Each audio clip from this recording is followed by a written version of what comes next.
Hi and welcome, ladies and gentlemen. Today we are talking about adjacent matrices in graphs. Alright, so an adjacent matrix is basically a different representation of a graph where we don't work with storing the whole edges and vertices and everything like this. We basically store it in a big matrix.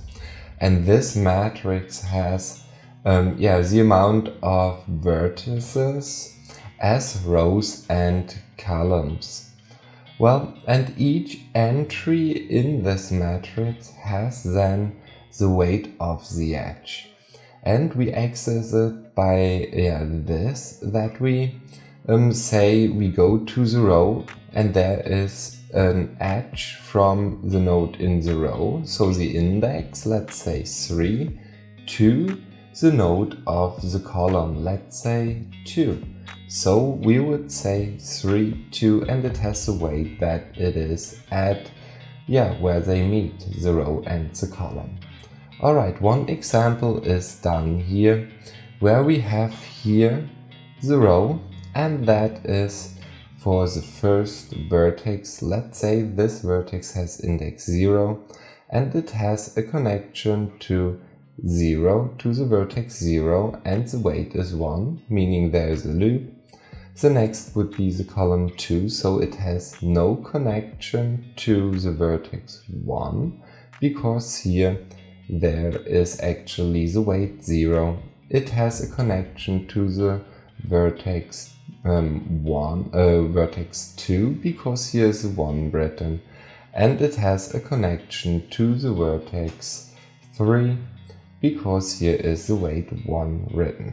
So if we have a look at that as a graph, then we have our node 1 with the loop, and there is the 1. The next one would be the weight 0, meaning there is no connection to this node. Then we have the 1 in the third column, so we have there a connection to the vertex 3. I see I didn't index it here by 0, but that doesn't matter. So we have here the 3, so with the weight 1 on the connection between them, and there we have a 1 to the 4, meaning there is a connection to the vertex 4 with the weight 1. So the next one would be the node 2. The node 2 doesn't exist, but we write it down here, and we have in the first column a 2 of the vertex 2. So we have here again a weight of 2 from node 2 to node 1.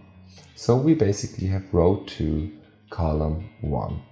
The next one, row 2, column 2, we have a 1, so we have a loop with weight 1, and then the last 3 and 4 are 0, so we don't have a connection between them. The next one would be the row 3, so we have a connection from vertex 3 to vertex 1 here in the first column, meaning, and this has the weight 3, so we go in and have there the connection from 3 to 1 with weight 3. Then we have in the second column a connection from vertex 3 to vertex 2 here, so and that is the weight 1, so we draw this one. The next edge would be between vertex 3 and vertex 3, and that is a loop again with weight 1, so we draw this, and we have no connection to the vertex 4, that's why the weight is 0 there. Then we have in the fourth row already, there we have no connection to the vertex 1. Then we have a connection to the vertex 2 with weight 1, so we draw this in. Then we have a connection from vertex 4 to vertex 3 with weight 2, so we draw this in, and then we have again our loop, which is an edge from vertex 4 to vertex 4 with weight 1. Alright, when we are so far, we can implement an adjacent representation of a graph. So I want to open a new file here called graph adjacent matrix.python, and here I use the graph class that I created in a previous video. So have a look here. I blended in now. So if you didn't watch it, then have a look there. Otherwise, you find the source code as usual in my Git repository. The link is in the description. So I just paste that here for now. We basically have a class vertex storing name and index of the vertex, a class edge storing the node from, node to, which are both vertices, and we have a weight for the connection, and we have here a nice representation of our edge. We store a list of nodes, a list of edges, and we use the current index here for indexing our nodes. So we have a indexed node, so we don't have to work with the actual name. We can work with the indexes. And then we have here inserting an edge, and that actually adds an edge to our edge list, and if the node doesn't exist, to our nodes list. And in the end we print it. So let's go in here and we just do now a function or a method print adjacent matrix. So print adjacent matrix, and that has the self attribute, and we say prints the adjacent matrix of our graph, and there we go in. And now we go through all of our edges and we create our adjacent matrix. I want to use for the adjacent matrix actually NumPy. So I have to import it here. Import NumPy as NP. So we go here and we have to create our matrix now.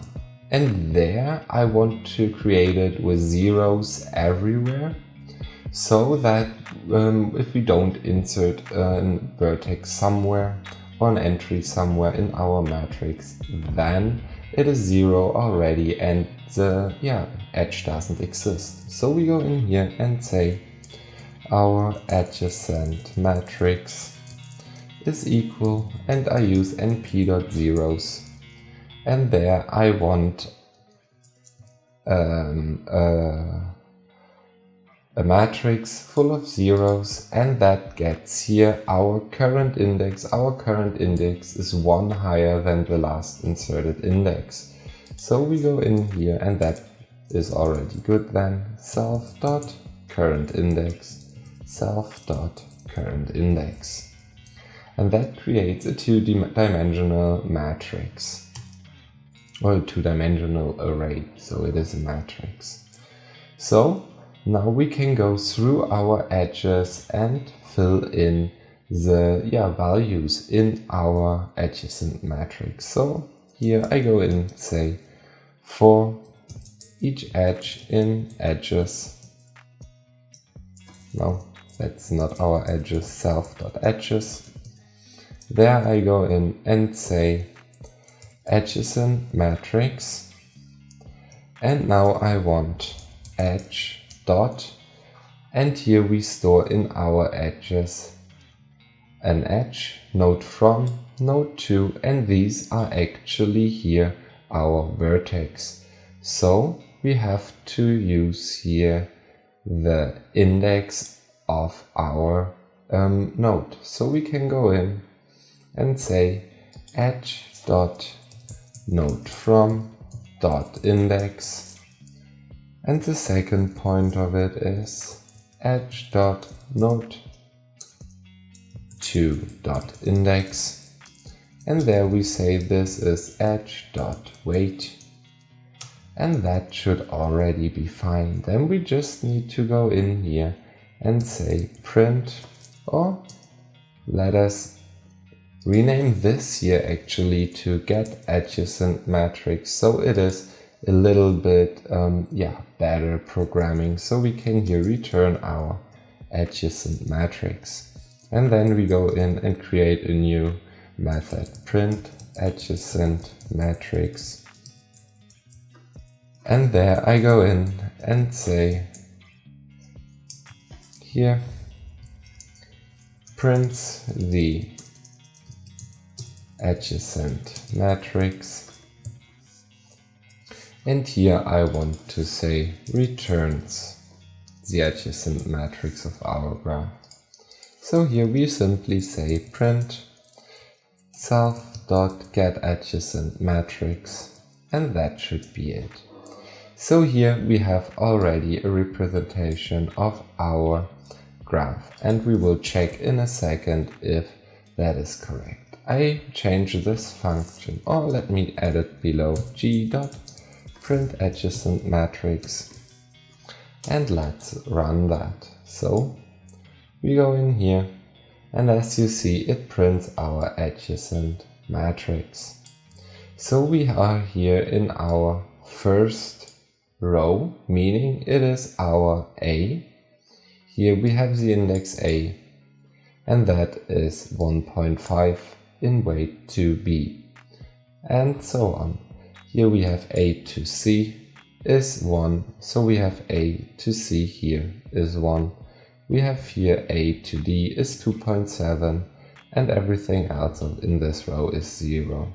Then we have here the node B, or the index 1, because these here are 0 indexed, so we have no outgoing edge, so everything is 0, that is fine. From C, as we see here, we go to D with 3.5, so we are here index 2, here index 3, so we are here in 3.5, that is fine. Then we have D to E here, that is 1.1, and D to F is 1.5, and E as well as F have no outgoing edge, so here these rows are completely 0 again. Well, and that is already our adjacent matrix, how we create it, and with that we can keep working now, because that is often more efficient way of storing it. If we have runtime issues, then that helps definitely, but we should always think about that we store a lot more zeros in it. But if we think about compressing our data, then that might even be a good choice. Alright, ladies and gentlemen, that's it for this video. Thanks a lot for watching. Click the like button if it helped you, and subscribe to the channel to always get informed whenever I'm uploading new videos. Have a great day. Bye.